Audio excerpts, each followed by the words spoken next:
sur le processus, sur le terme, l'explicitation des choix, la maîtrise de la communication. Il y a également tout ce dont je parle, en fait, renvoie à produire la confiance dans le processus de transformation. Confiance interne, mais également une confiance qui permet de réduire un certain nombre d'incertitudes perçues. Et je pense aussi que nous devrons travailler à une certaine économie de la vaine conflictualité. Il y a des théorisations un peu rapides quelquefois qui sont susceptibles d'ouvrir des fronts là où il n'y a aucune raison d'en ouvrir. À tort ou à raison, certains sont convaincus qu'il y a un rapport entre le nazisme et le franc CFA, etc. Ça veut dire qu'on est en discussion ou susceptible de discuter avec un partenaire, on va susciter un débat avec un autre partenaire et finalement nous affaiblir parce qu'on crée un deuxième élément. Il faut quand même dire que c'est une proposition sujette à caution. Quand même, il faut dire les choses clairement. Tous les instruments du franc CFA existent au moins depuis les années 1920. Le nazisme, c'est en 1939. Les comptes d'opération existent en 1920, 21, en 1925 pour Madagascar, 21 avec le Maroc. Là, les règles de convertibilité existent parce que la France, à cette époque-là, a un empire colonial en Amérique, dans le Pacifique, etc. Et partout, dans tous ces pays-là, elle utilise des monnaies locales, c'est-à-dire des jetons coloniaux. Et donc, il faut bien qu'elle homogénéise, en fait, ces différentes monnaies par la convertibilité fixe avec sa monnaie. Parce qu'il y a eu des périodes où vous aviez différentes monnaies dans l'espace colonial et des périodes où vous aviez une seule monnaie pour tout le monde. Et donc, quand on avait plusieurs monnaies, il fallait homogénéiser avec la règle de la convertibilité fixe vis-à-vis de la monnaie française.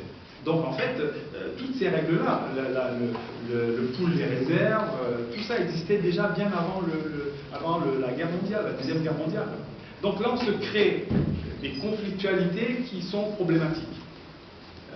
Bon, c'est valable dans ce cas, comme c'est valable dans d'autres. Ce que je voudrais simplement dire, c'est qu'on peut faire une économie d'une conflictualité inutile. Et que ça peut nous permettre d'avancer et d'aller vers plus d'efficacité dans ce que nous faisons, vers ce qu'on peut appeler, et ce que j'aimerais bien appeler, un imaginaire aussi de la coprospérité. Moi, s'il y a une chose que je retiens et qui me plaît en économie, mais c'est probablement la seule, c'est cette idée qu'on appelle un jeu à somme positive. On peut jouer dans un jeu où tout le monde gagne. Et de mon point de vue, c'est principalement ça l'humanité. C'est ça le mouvement même cosmogonique auquel les Africains croient, c'est ça la création. C'est un jeu dans lequel tout le monde peut gagner. Donc c'est un imaginaire que les Africains peuvent et devraient porter parce qu'il fait partie de notre culture. C'est ce que les Sud-Africains appellent Ubuntu. Fondamentalement, c'est ça. Et je pense que ces valeurs-là doivent inspirer le processus de transformation et inspirer les valeurs de la prochaine monnaie, qui, de mon point de vue, ne pourrait pas se permettre d'être une espèce d'euro ou un dollar, avec des règles de création monétaire absolument inégales, avec des gens qui, parce qu'ils ont accès à la finance, vont pouvoir emprunter 10 fois, 20 fois, 30 fois leurs revenus, alors que vous avez des gens qui traînent le diable par la queue, entre guillemets, et qui n'ont rien. Donc, je pense qu'il faut aussi avoir cette idée-là à l'esprit, parce que de mon point de vue, donc, cette monnaie qui vient devra avoir cet ADN africain pour les Africains, une monnaie panafricaine transformationnelle.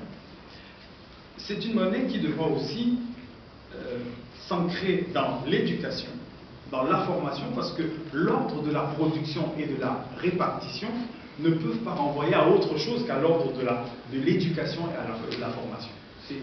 Donc, déconnecter ça, là encore, on va dans des mauvaises directions. Je pense donc à une monnaie où la valeur du travail, de la solidarité, de l'entraide, du prix, certes, mais du don aussi, sont présentes. Ces valeurs donc d'inclusion sociétale